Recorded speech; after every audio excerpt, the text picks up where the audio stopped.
Hey guys, Young Activist here, back with another video today, and today we're going to be speaking on the differences between the blacks and Hispanic community, because there's a lot of differences and it makes us become enemies towards one another 9 times out of 10. We have to realize that these oppressive systems that are putting us in these positions we're in today are all intertwined within the same connections. And we're going to talk about the arguments that blacks and Hispanics have towards each other.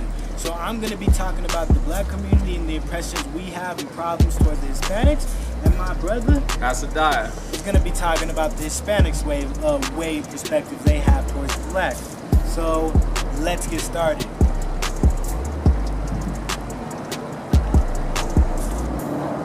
So one issue we have with the Hispanics is we do not have our own land. Hispanics are able to thrive in their own communities and in their own countries because they have their own land.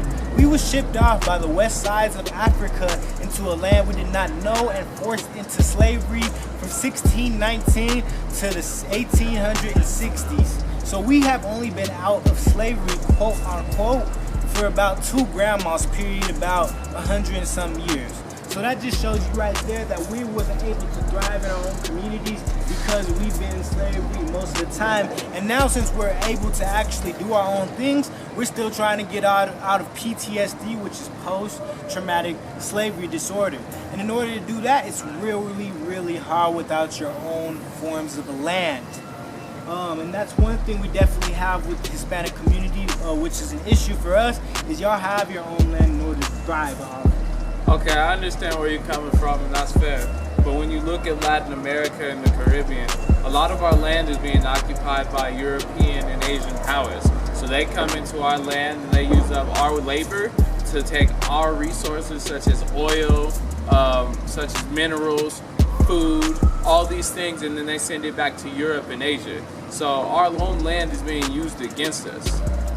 Okay, even if your own land is using against you, it's the same thing with us. Cultural appropriation is a big thing in the black community. Anything we make that's hot, people go and take it away from us, including the Latin community. Look at music and dancing. You go into the Latin community, they're taking hip-hop from us, R&B, blues, rock, everything that we've created that's been branched off into all other communities that we're not getting credit for. And you guys are one of the examples on why that is happening.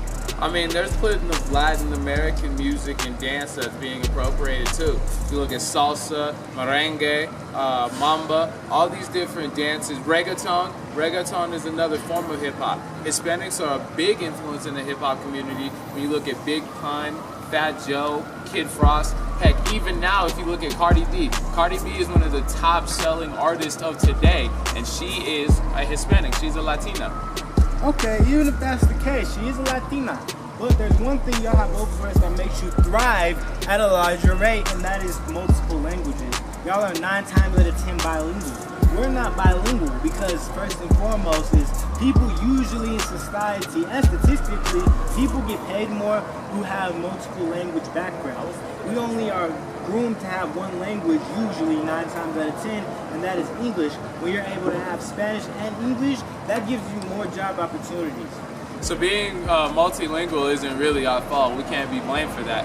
When you look at the 3 languages that Hispanics primarily speak, English, Spanish, and Portuguese, these are all languages of the people that came and conquered us and colonized us. Also, when you have to come to America and English is not your primary language, you're put at a hindrance.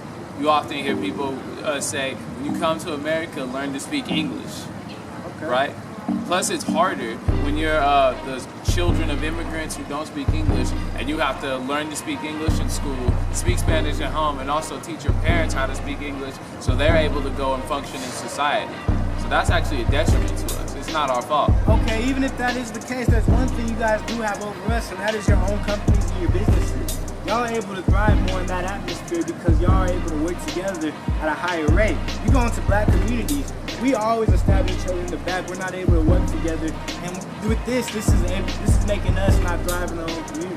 You see a bunch of burrito shops and taco shops that are owned by Hispanics and Mexicans, and I've been to a lot personally, and blacks don't have usually a lot of that, which makes them thrive less in the communities, which shows right there that y'all can economically be more stable than blacks. When it comes to setting up businesses in the Latin and Hispanic community, we're often forced to set up our own communities. We're forced to set up our own businesses. That's not our fault, because other nations don't want to work with us. So we're forced to work together in order to keep us afloat. But oftentimes, it's hard for us to keep our businesses together, just like in the Black community, because people are more willing to go to Chipotle or Walmart and all these different other places than support their own people. Okay, well, even if that's the case, there's one thing that you guys definitely don't have over us, and that is over-sexualization. Because if you think about it, I mean, the term thought, that came from the Black community, that hole over there. Women are calling themselves thoughts either for a positive reinforcement or a negative reinforcement. Coming from the Black community, if you imagine a Black woman, you imagine thought. For example, I'm a bad bitch. That came from Black women. You know what I'm saying? Those are all forms of oppression in our own community. That's all over sexualization. You look at Nicki Minaj, you look at Rihanna, you look at Beyonce. You're not looking at them and being like, oh man, those are positive Black women who our little girls should look up to. 9 times out of 10, people are looking at them like over-sexualized objects because that's how they're portrayed in society. It shows you right there, we're more over-sexualized. That's definitely not true. Hispanics are way more over-sexualized than Black people. When you look at the whole trope of white women wanting the Spanish pool boy, the hot pool boy, or white men wanting the Hispanic woman who's their Latin lover or their maid who they can take advantage of, that all falls on the Hispanic community. Plus, you look at Sofia Vargas, you look at J-Lo, you look at Selena Gomez, all these different women, they're way over-sexualized when you look at them on the magazines with their breasts out. Okay. Having curves is a taboo. Okay. Well, from what it seems like, I have one more thing. Black people don't have to worry about being deported. They don't have to worry about having their kids taken from them at the border or being gunned down at the border. We're having to trek across the border and then worrying about trying to get a job, trying to get a house, trying to set up a family, while at the same time trying to duck ICE or trying to duck immigration services. Okay, that is true, but one thing we do have over you is, first and foremost, we can be legal in this country and still shot down by the police. We're constantly shot down by the police all the time. And on top of that, you don't have to usually worry about your own people shooting you down because you're wearing a different color, or because you're in the wrong neighborhood, or because you say something that's unnecessary in certain types of communities. What shows you right there is we're in danger by people who don't look like us, and people who look exactly like us. We're enemies to all, and we can be legal on top of that. That's not true.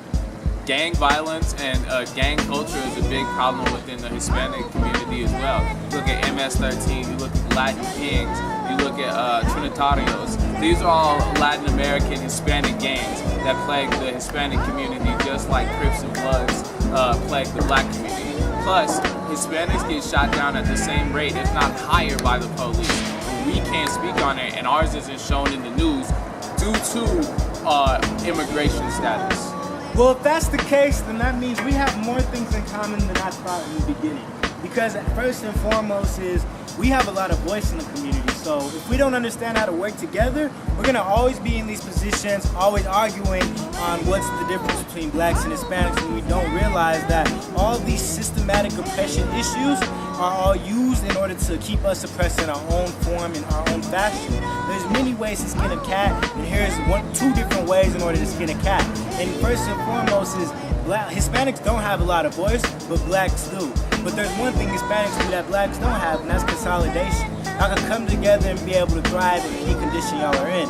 So if we understand how to come together with those two commonalities, we'll be able to work together and create actual systematic change if we're able to actually understand this oppression that's going on in our communities and stop worrying about our differences and worry about our commonalities. But hey, man, you know what I'm saying? You want to add anything, or is that good? When it comes to appropriation, you look at 90s gangster rap. They stole Dickies, they stole long sleeve flannels, all from the late 80s, early 90s Chicano Cholo movement. So Hispanics also have their culture appropriated. Well, that's 100% true, and we gotta realize, you know what I'm saying? If we don't understand and come together, you know what I'm saying, we're gonna always be in this position we're in now. Hey, so let's stand up, power to the people, and like, subscribe, and share. Down in the descriptions below, and goodbye.